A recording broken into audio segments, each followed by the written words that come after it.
भगवान की करुणामयी कृपा से, दयामयी कृपा से, महती कृपा से श्री राम कथा को गाते हुए कितने दिन हो गए परीक्षित जी? 9 दिन। अच्छा, चौथा दिन है, 4 दिन हो गए। और कल की कथा में आपने सुना था परमात्मा राम कौशल्या मैया के गर्भ से आए।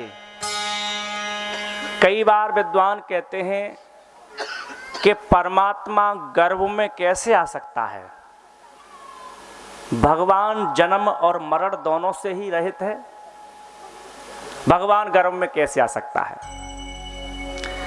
ये प्रश्न उन्हीं के पास आते हैं जो परमात्मा को बुद्धि से पकड़ रहे हैं। परमात्मा बुद्धि का विषय ही नहीं है। मन वाणी को अगम अगोचर जो जाने सो पावे। मन और वाणी दोनों से परे है वो। बुद्धि के दायरे में भगवान नहीं आता, भगवान के दायरे में बुद्धि आती है। जब हम जन्म लेने आए धरती पर तो भगवान ने हमें 2 वस्तु दी। एक बुद्धि दी थी और एक मन दिया था हमको। हमने भगवान से पूछा, प्रभु ये बुद्धि और मन जो 2 विशेष वस्तुएं आप हमें दे रहे हैं, इनका करना हमको क्या है? भगवान बोले, पर्चा पे लिख लो, तुम भूल जाओगे नीचे जाते जाते। तो हमने कागज कलम ले लिया और पहली हेडिंग डाली बुद्धि। पूछा, प्रभु बुद्धि के आगे क्या लिखना है? भगवान बोले, बुद्धि के आगे लिख दो कि इसे जगत में लगाना है। बुद्धि को जगत में लगाना है। हमने लिख दिया बुद्धि को जगत में लगाना है। फिर दूसरी हेडिंग डाली मन। मन के आगे भगवान क्या लिखना है? मन के आगे लिखना है कि ये मन मुझ में लगाना है। अब हमने पर्चा को फोल्ड करके जेब में रख लिया और माँ के गर्भ में आए और माँ के गर्भ में 9 महीने रहे, जन्म हुआ, पर्चा पलट गया। पर्चा पलट गया और उसमें हुआ क्या कि जो मन वाला वाक्य था वो बुद्धि में चला गया और बुद्धि वाला वाक्य था मन में आ गया। अब हम कर क्या रहे हैं? मन भगवान में लगाना था, अब मन जगत में लगा रहे हैं। और बुद्धि जगत में लगानी थी तो बुद्धि परमात्मा में लगा रहे हैं। इसीलिए भगवान मिल नहीं रहा है, भगवान खो गया। और भगवान मिलने वाला भी नहीं है। क्यों? क्योंकि भगवान जितनों को मिला है वो ज्यादातर पागल हो गए हैं। अर्थात बुद्धि जो खो दे अपनी, उसी को भगवान मिलता है। भगवान उदर में आ सकता है और उर में भी आ सकता है। उर कहते हैं हृदय को। अगर भगवान उर में रह सकता है तो भगवान उदर में भी रह सकता है। अर्जुन ने भगवान से पूछ लिया, प्रभु आप रहते कहां हैं? आपके रहने का स्थान कहां है? नाहं बसामि वैकुंठे योगीनां हृदयेन च। मैं योगियों के हृदय में भी नहीं रहता। ध्यान करता रहे। नाहं बसामि वैकुंठे। वैकुंठ को समझते हो? वैकुंठ माने क्या होता है? वैकुंठ परमात्मा के महल का नाम है वैकुंठ। लेकिन आप जानते हो रहने वाले के नाम के हिसाब से ही मकान का नाम रखा जाता है। तो भगवान का वैकुंठ पहले नहीं है, भगवान का नाम पहले है। तो भगवान का एक नाम है विकुंठ, जो किसी से कुंठित नहीं होता है, किसी के काटा नहीं कटेगा, किसी के मारने से मरेगा नहीं। तो भगवान का नाम वैकुंठ था, इसीलिए उनके महल का नाम वैकुंठ पड़ गया। वैकुंठ कहते हैं कभी न खत्म होने वाला। इसका भी उत्तर श्री कृष्ण ने गीता में दिया, न तद्भास्ते सूर्यो न शशांको न पावका यद गत्वा न निवर्तन्ते तद्धाम परमं मम। न तद्भास्ते सूर्यो न शशांको न पावका, वह मेरा धाम सूर्य के प्रकाश से प्रकाशित नहीं होता, चंद्रमा के प्रकाश से प्रकाशित नहीं होता, अग्नि के प्रकाश से प्रकाशित नहीं होता।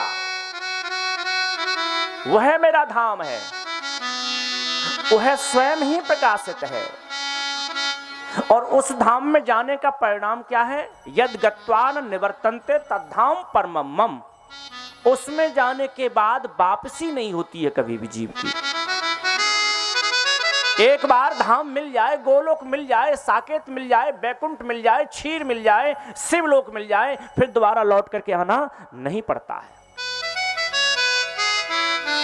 भगवान कहाँ रहते हैं? नाहं बसामि बैकुंठे योगिनां हृदयेन च मम भक्ता यत्र गायन्ति तत्र तिष्ठामि नारद।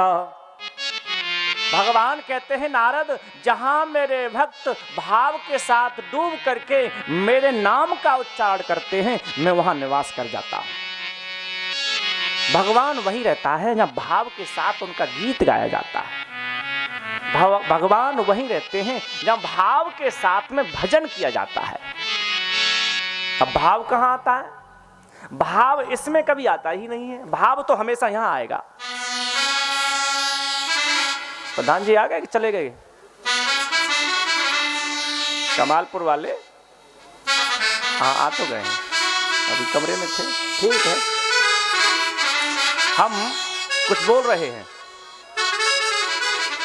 भैया। परमात्मा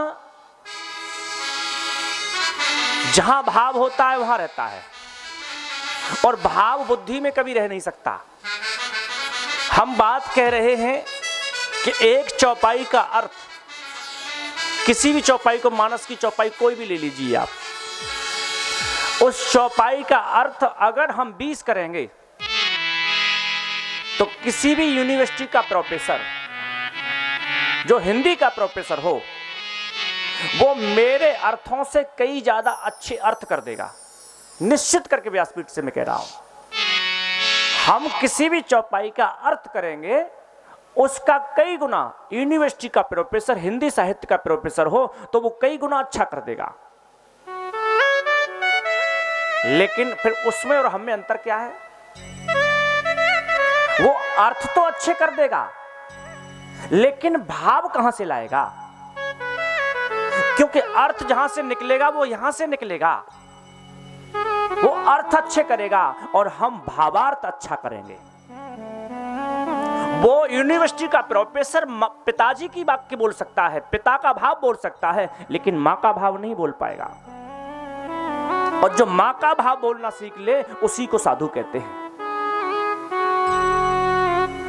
हम कह रहे हैं किसी मां का 6 महीने का बच्चा हो और साल भर का बच्चा हुआ हो, वह क्या बोल रहा है बाप की समझ में नहीं आ रहा, वह क्या बोल रहा है चाचा की समझ में नहीं आ रहा, वह क्या बोल रहा है बुआ की समझ में नहीं आ रहा। लेकिन जन्म देने वाली मां आ जाए तो बिल्कुल भी क्लियर नहीं बोल रहा है, तब भी मां समझती है कि मेरा बच्चा क्या मांग रहा है। समझ रहे हो मेरी बात को? 6 महीने की बच्चे की भाषा कोई समझता है तो केवल मां समझती है। कोई यूनिवर्सिटी का प्रोफेसर नहीं समझ पाएगा कि 6 महीने का बालक क्या मांग रहा है। लेकिन जिस मां ने कभी स्कूल का मौन देखा हो और 6 महीने का बच्चा केवल तोतली भाषा में रोना भी शुरू कर देगा, तो मां समझ जाती है कि मेरा बालक भूखा है। बाबा तुलसीदास मानस को लिख रहे हैं और उन्होंने इसी भाव को लिखा, जिम बालक कहे तो तरबाता और सुनिय मुदित मन पित और माता, सुनिय मुदित मन पित और माता। बाबा तुलसीदास से बड़ा कवि नहीं कोई हुआ। लेकिन बाबा ने कहा कि मैं कथा लिख रहा हूं, मैं कथा लिख रहा हूं।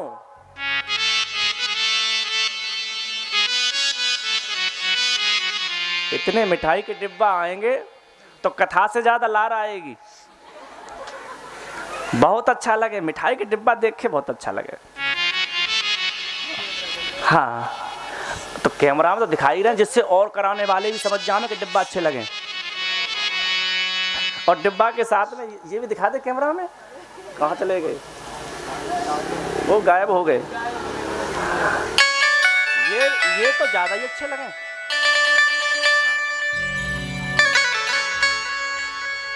सुनिएगा, भाव सुनिएगा। बाबा तुलसीदास कथा लिख रहे हैं, तो वो कहना चाहते हैं कि मेरी कथा को जवानी के पायदान पर बैठ के मत पढ़ना, मेरी कथा को प्रोफेसर के पायदान पर बैठ के मत पढ़ना। मेरी कथा को अगर पढ़ना हो तो माँ बाप के पायदान पर बैठ करके पढ़ना, तो तोतली भाषा भी मेरी अच्छी लगने लग जाएगी।